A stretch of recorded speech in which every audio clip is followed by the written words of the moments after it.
Hey there, welcome to the Stormwater World podcast. After 10 years in the stormwater industry, I feel like I've only scratched the surface of all there is to learn. I believe there are a lot of people just like me who are curious, but we're all just so busy. So I'm going to ask the questions so we can get the answers together. My name is Ty Garman, and I'm your host. Join me as we learn about what is happening in the stormwater world. Welcome back, everybody, to this episode of the Stormwater World podcast. I am excited about this episode. We're going to talk Ohio Stormwater and specifically the Ohio Stormwater Conference, which is a favorite of mine. Today, I have with us Harry Stark, and I would like to introduce you all to Harry because some of these things I was unaware of. And so I think he would prefer me not to read it, which is another reason I'm going to read through this man's impressive biography. Harry Stark is the Director of Public Services and Engineering for the City of Aurora. He's also the Executive Director of Tinkers Creek Watershed Partners, Executive Director of the annual Ohio Stormwater Conference, and past President of the Ohio Stormwater Association and current board member. Harry has over 31 years of experience in administrative activities and multiple areas of expertise. He has a Bachelor of Science in Biology from the University of South Florida and a Master's in Public Administration from the University of Akron.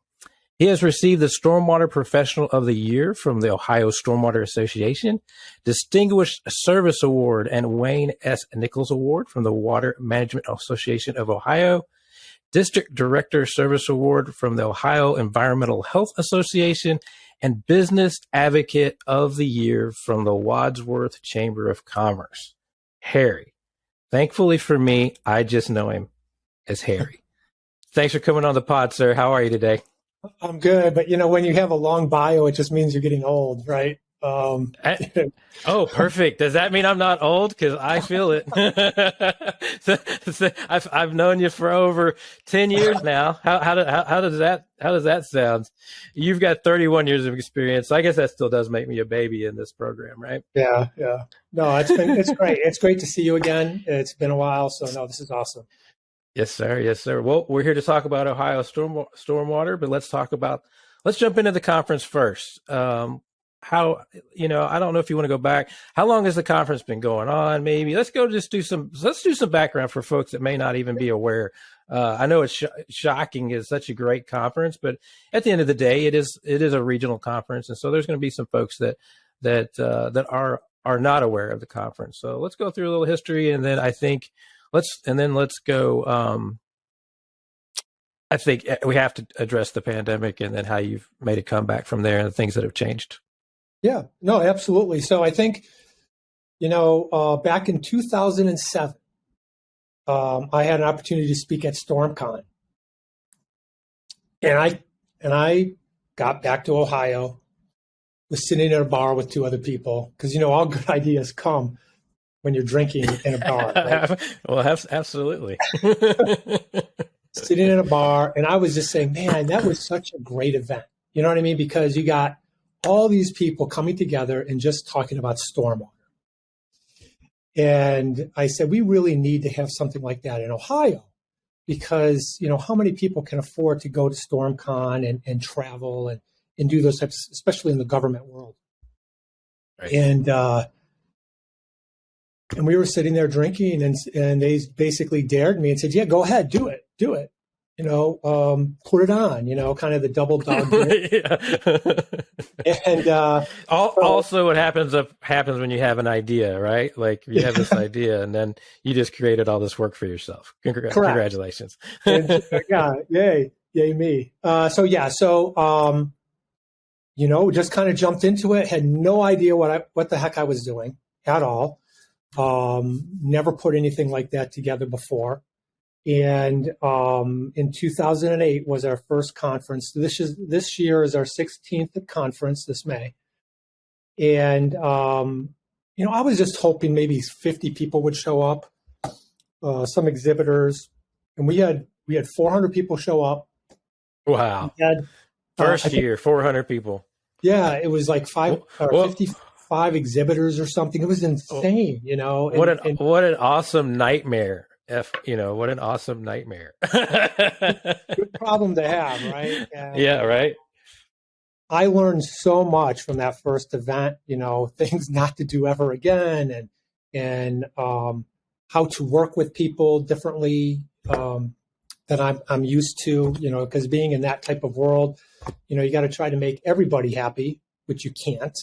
But everybody from our sponsors, exhibitors, attendees, presenters, then it became like a huge chess match, how for future conferences, how to make it work, right? So, but no, it was a great event. We weren't going to do another one. And I was sitting there. I remember I was sitting there on the last day of the conference, exhausted. And I was approached by the state, somebody from ODNR, Ohio Department of Natural Resources. They're like, man, this was fantastic. Would you consider doing it again? I'm like, man, I don't know. This is not the best time to ask me that question. Yeah. But he goes, man, I think if you could move this thing around the state, it would be fantastic. This is exactly what we need to bring people together and really talk about these issues. And that's kind of how it developed, and over the years, we've been able to have what I think is an awesome event. And I take a lot of pride in that.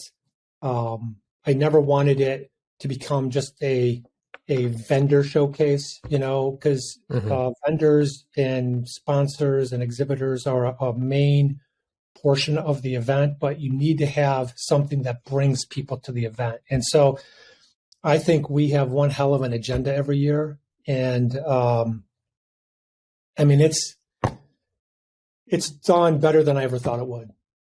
So it's been good. It's been good. It's 16 years this May, and this is my conference mode time. Right, right. Thank you again for being on the pod. Yeah. No, this is you're in the midst. And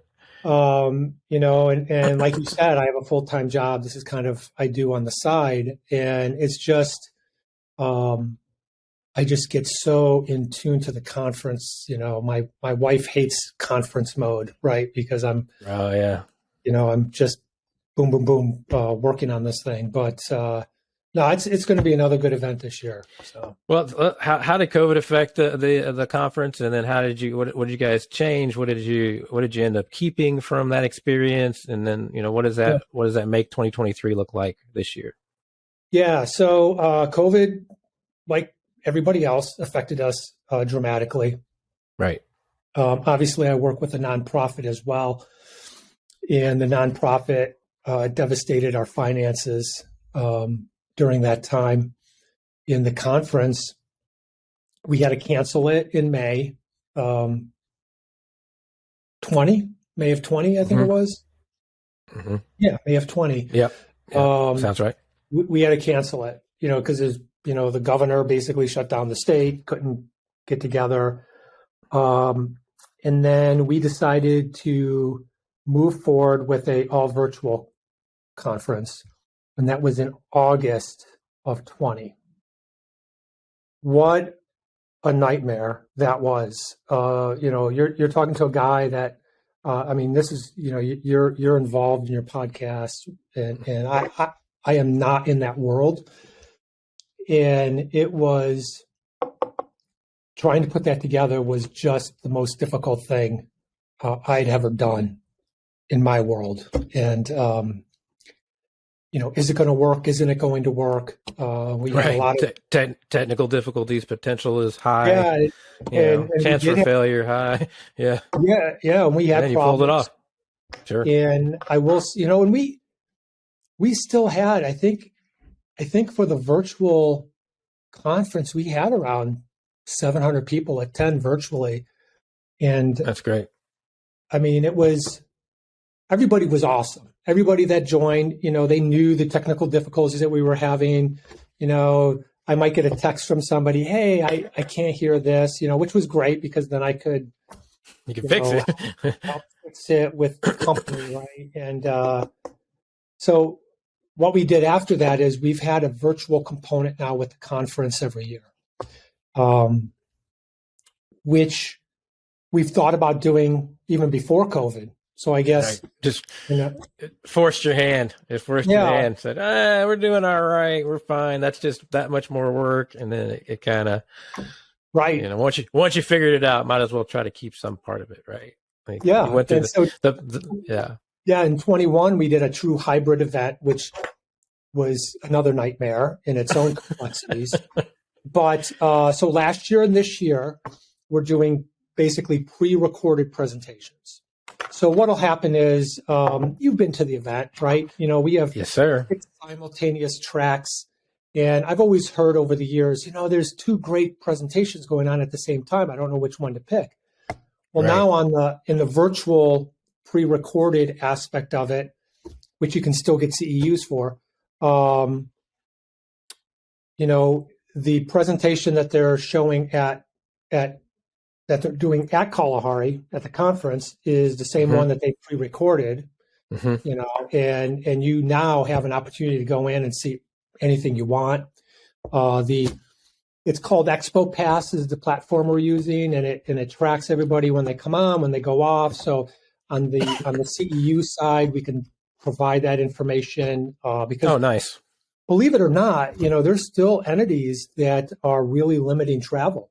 No, I don't. That's not shocking to me at all. Honestly, like unfortunate, but not shocking. And the nice so that's thing good. At least you can still provide information to them. That's great. And it's actually been nice too, because in the virtual pre-recorded sessions, we're actually getting people that have never registered for our conference before, that maybe are 3 states away. Perfect. Always wanted to come, couldn't afford to come.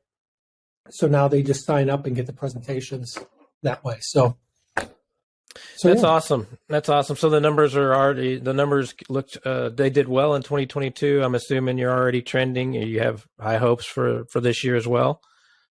Yeah. At one point in time, there was a part of me that wanted to be number one. You know what I mean? Right. Sure.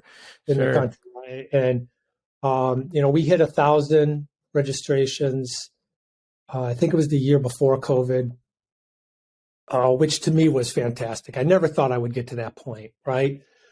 Right. But I think as I'm mellowing out with my old age, I'm just really concentrating on putting together a good quality show now, right? Sure.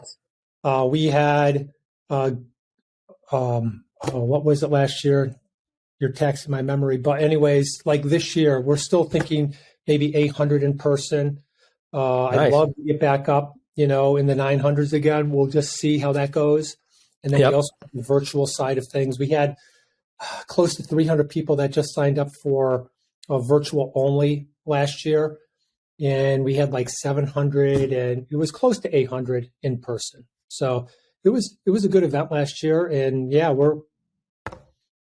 I just opened up registration, and it's funny because people are always emailing me, when you open up registration, and it's like, yes, I know. I just have to get through this. It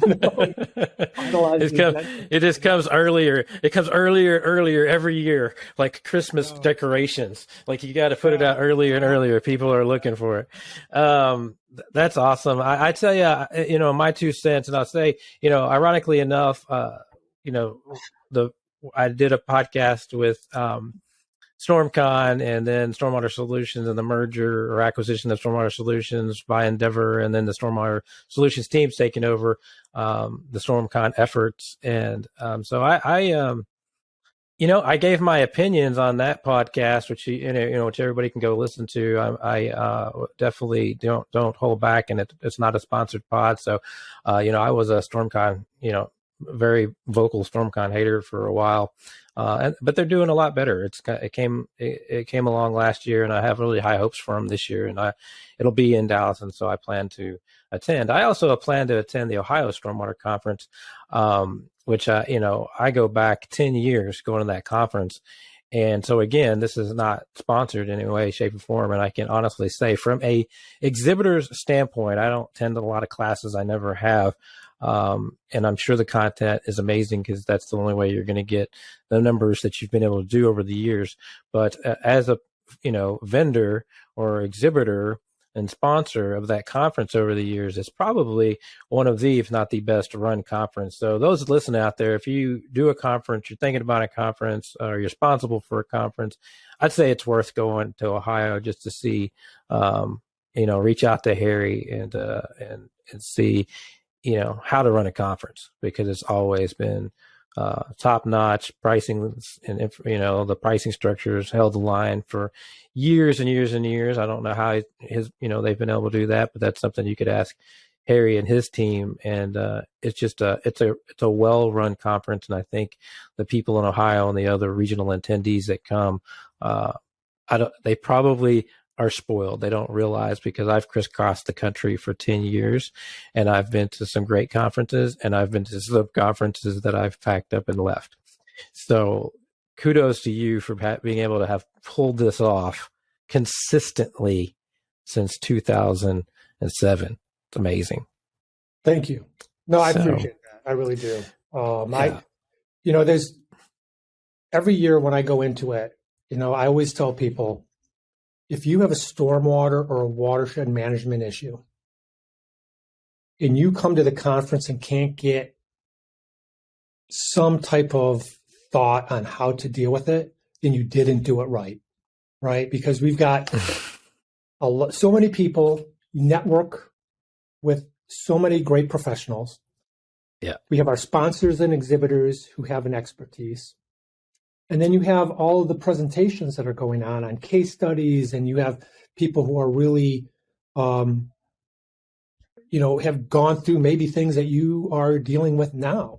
And if you can't come away with something, then you just didn't do the event the right way. Oh, hey, that's the honest thing. I think the information, what is that old saying, is the teacher appears when the student's ready.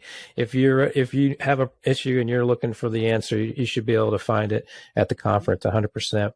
So you mentioned, stormwater and just watershed management in general. I'd like you to share some successes that you've had or that you've seen, just to bring kind of where the rubber meets the road for these folks, why they should attend, or the things that are going on, or the things that you've seen in your career that would be beneficial to our listeners. But before we do that, I want to connect some dots and tell a story. So we've known each other for going on 10 years. I used to have a newsletter, this is the reinvention of my newsletters, this podcast, to get information out there to our stormwater professionals, so they know what's going on, and those that can't attend conferences or whatnot. So that's what I did. I had a consistent newsletter.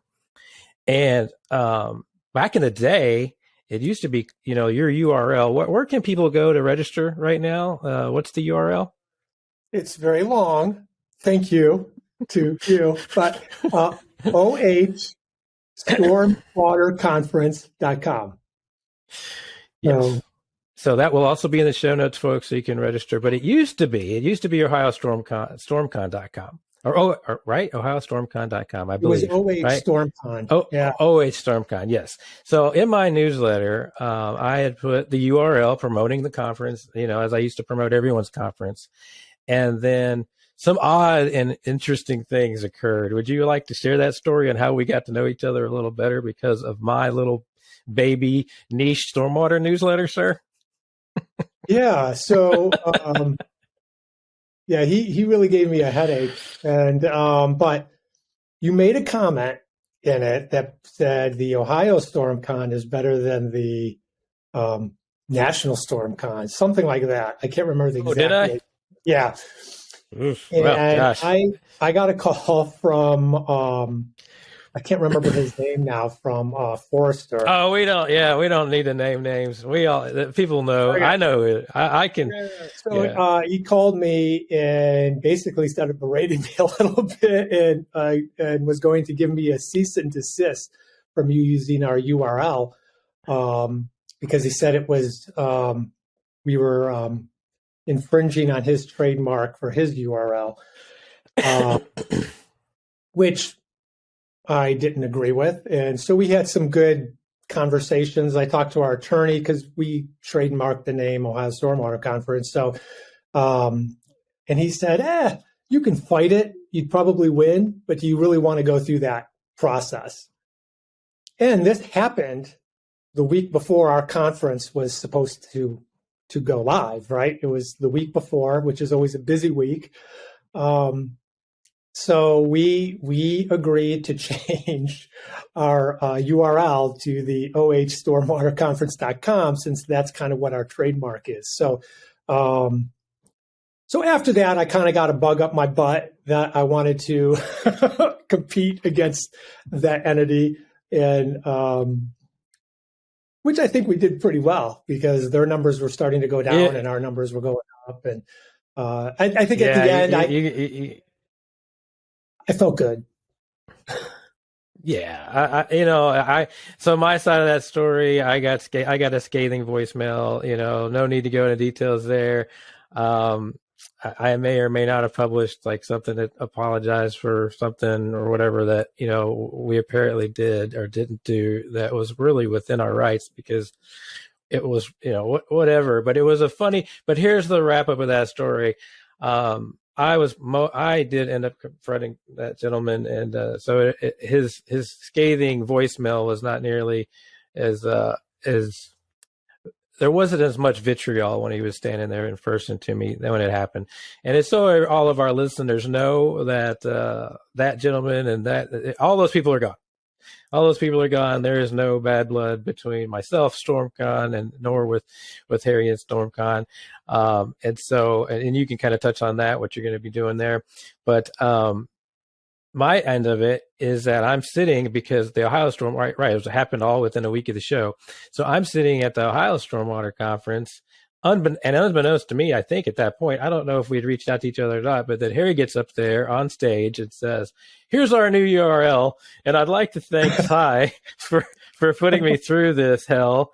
And I was like, "Oh," and I'm slinking down in my chair, and so I got to go apologize to you. And so, yeah, no better way to get to know you a little better than create absolute chaos on the eve of the conference. So, but it all worked out. Yeah, and listen, at the end of the day, it probably upped my game a little bit, and we put on a better show every year. Because I had that drive.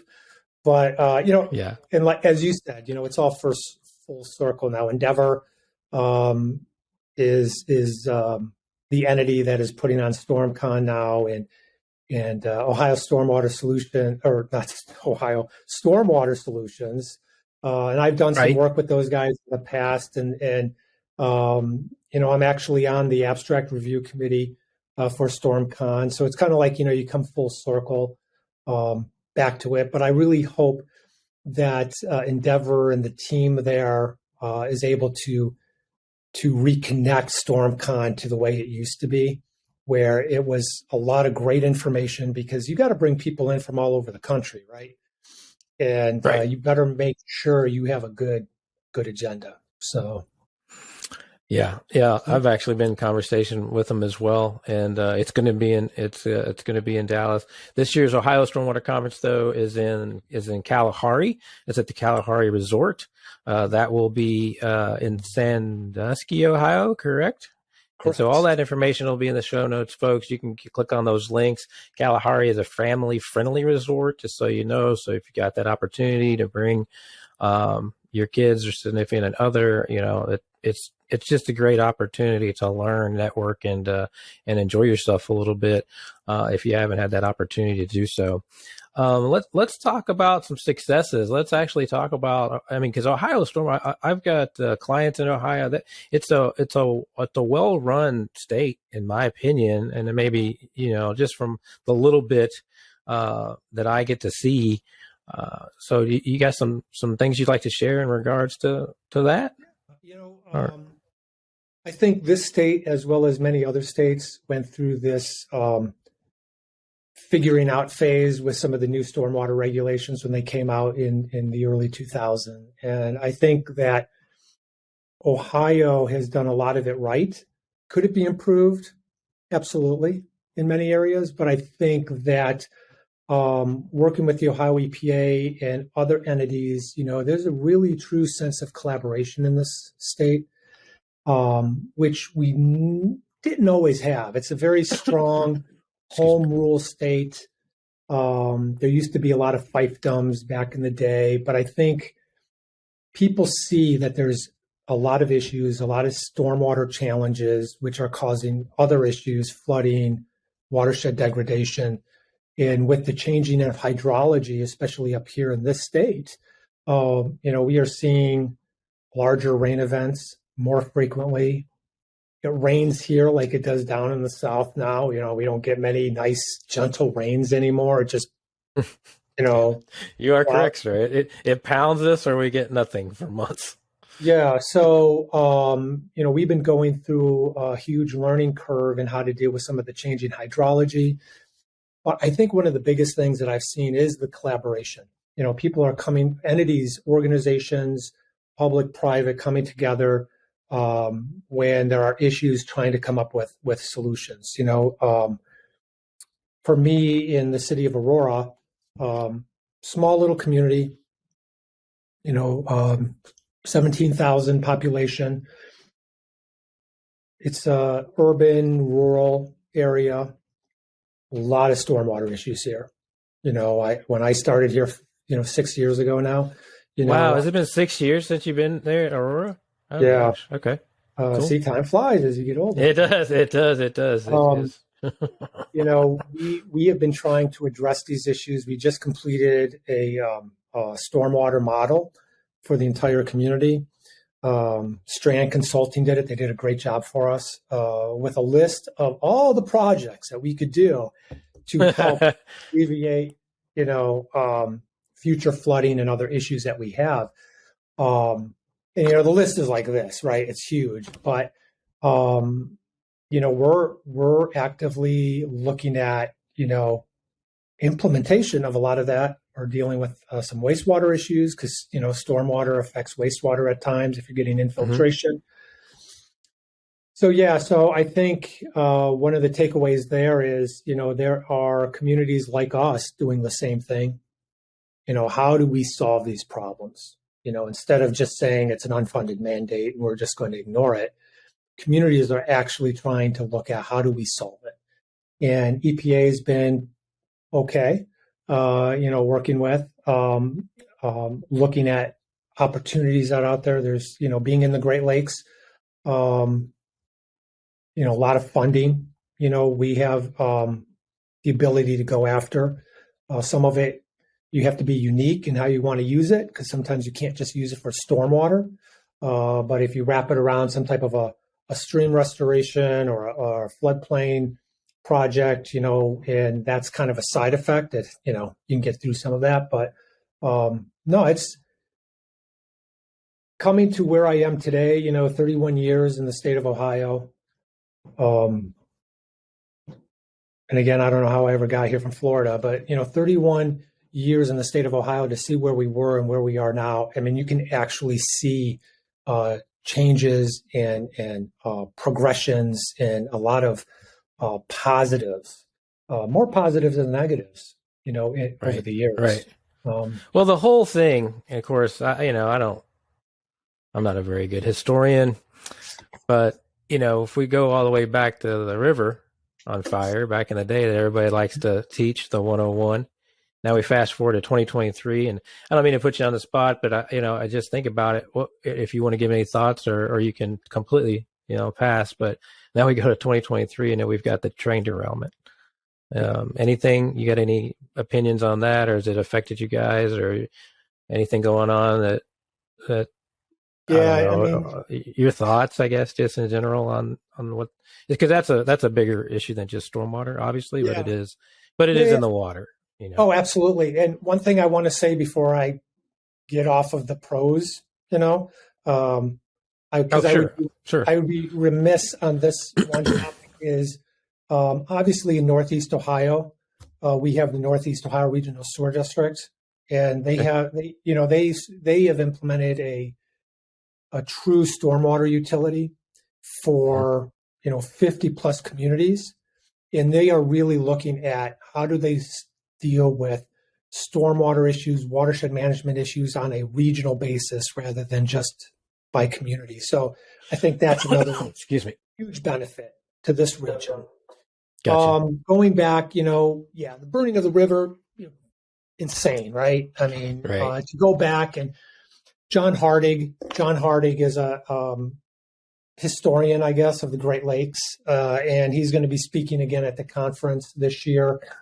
But to hear him tell stories and show photos of the Great Lakes back in the day, where you could basically walk across the river on just, debris, and it was insane. I mean, he's shown some amazing photos to me, and to come now where the Cuyahoga River is, a destination, kayaking. They have a tiki barge out on it now that I'll be going on this summer sometime to try Nice. it out. But, they never had that back in the day. And then now you deal with, I'm going to put my watershed hat on for Tinker's Creek. You deal with train derailments, you're dealing with other issues where we have another issue in our watershed with some slag causing impairments to get into the creek. We're trying to deal with that. I mean, it's just, you would think we came to a place, from the 70s till today where regulations are better. And listen, I'm not a huge regulation guy, but you still need to protect the environment, right? And when you have a train derailment that has done what it has, and again, who knows the true information? I don't know. This is a guy who's an hour and a half away from where it is. Okay. You hear what the EPA is saying. You hear what the residents are saying. I mean, it's just a terrible situation. Nobody should have to go through that, Right. I didn't mean to put you on the spot. It's kind of ironic. It all started in Ohio to a degree, and then you fast forward whatever it's now 50 years, and here we are with this issue. But that probably leans into a whole different podcast of infrastructure that we have across the country that we need to deal with. Infrastructure in this country is in terrible. It's terrible. Yeah. I'm not an engineer, but I'm surrounded by them. It seems like on a daily basis, and everybody says the same thing. We kick the can down the street a little too long, and our kids are going to have to figure it out, and I hate that.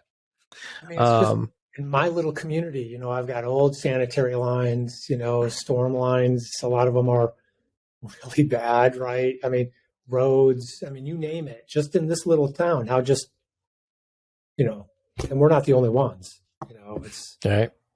Well, I mean, and again, we could probably talk for hours on that, but let's leave it on a positive note. Harry, the conference is May 10th to the 12th. Is that right? This year.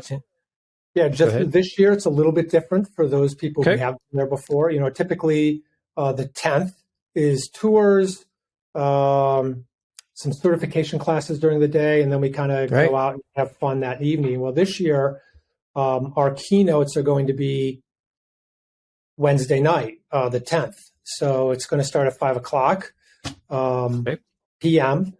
Go for a couple hours, and we're going to have a nice reception in the exhibit hall for a couple hours. And then the next day, we start right at 8:30, right into sessions. So it's a little bit different. So we want to make sure people know that, because I don't want them showing up in the morning and not realizing that it actually started Wednesday evening. I gotcha. Hear that, people? All you veterans of the Ohio Stormwater Conference, read your agenda. So all and those links will, and your emails. Oh my goodness. So if you want to connect with Harry, you can find him on LinkedIn. You can look him up there. That'll be linked in the show notes as well. Harry, final thoughts. What else would you like to share regarding stormwater, the conference, life in general, the best place to get the best beer in Ohio, whatever's on your mind as we close out, sir.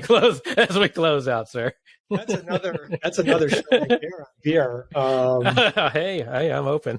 We can, if no clean water, no good beer. So it all ties in, sir. So every year, Tinker's Creek Watershed Partners does an event called Drinkers for Tinkers, because we are protecting the number one ingredient in beer, right? Water. That's right. That's right. And so we do that every October, and that's always a great time. So I'll leave it at that. How's that? I know. I got to figure out a way to get to. I see, and I get that email, and I can't. It doesn't connect to the conference, and so I just have to. I just have complete fear of missing out every year when I see those emails. I'm like, I got to just go to. I'm just going to come to Ohio and just randomly show up so I can be part of that event. Harry, thank you so much for being on the pod today. I appreciate your time. Best of luck with the conference this year. I'll see you there.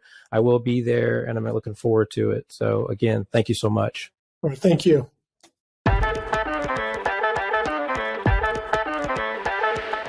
Thank you for listening to this episode of the Stormwater World Podcast. Do you have something you'd like to discuss? Do you have an opposing opinion regarding something you heard during this episode? Let's talk about it. Click on the link in the show notes to sign up for a future episode. I'd love to visit with you about what's happening and how you see things unfolding in your stormwater world.